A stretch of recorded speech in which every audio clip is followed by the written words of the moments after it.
Alfred Hitchcock has this wonderful quote, which is, "The better the villain, the better the picture." And that was something that I really took to heart in the creation of my novel's villain, Robert Lemoine.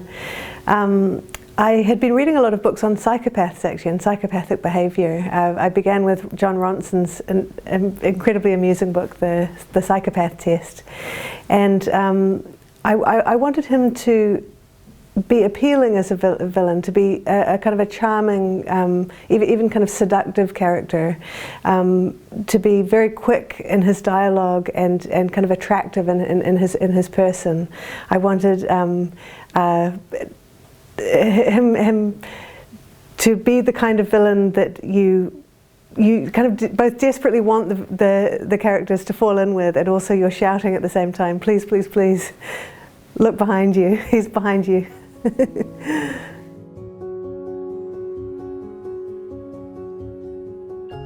Yeah, I think that one of the things that's very difficult about writing about the contemporary world is how polarized we've all become politically, and how intolerant we have become to spend any kind of second of our time countenancing views that we might not already have decided that we either agree with or disagree with, kind of from the outset.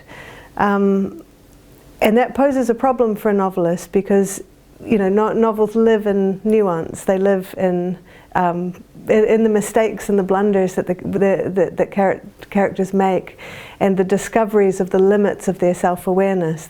That's always been rich fodder for the novel.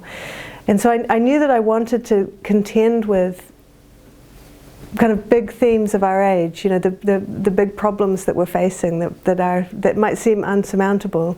It might be unsurmountable, but we're still kind of figuring out how we're going to respond to them.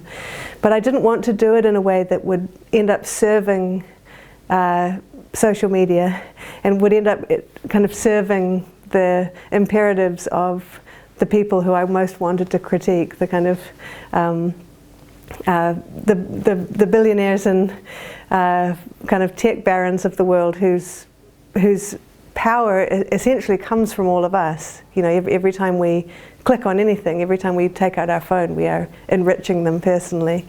And so, yeah, it was a challenge to kind of to speak to these contemporary themes without perverting the project of the novel. Actually, I think that it's very important that literature and activism remain separate spheres that are each important and each critical, but need to be thought about in different ways, and need to be kind of approached in different ways. The last thing I wanted this novel to be was a kind of a mouthpiece for my own political ideas. I wanted it to be a novel, not a manifesto.